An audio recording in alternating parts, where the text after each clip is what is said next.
Hello and welcome everyone to a new video on your channel, Mr. Tech Tips. Before watching the video, don't forget to subscribe to our channel and don't forget also to like this video.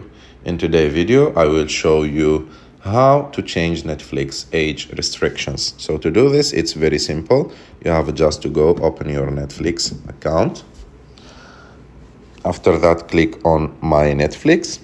Click on the three lines on the top right of the screen. Click on Account.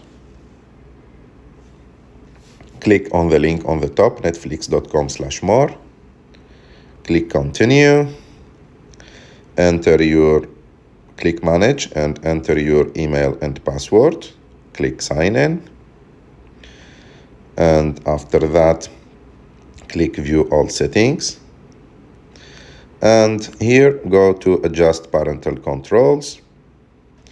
Confirm your password again. And as you can see here, you can adjust like the age restrictions. You have all the options in front of you.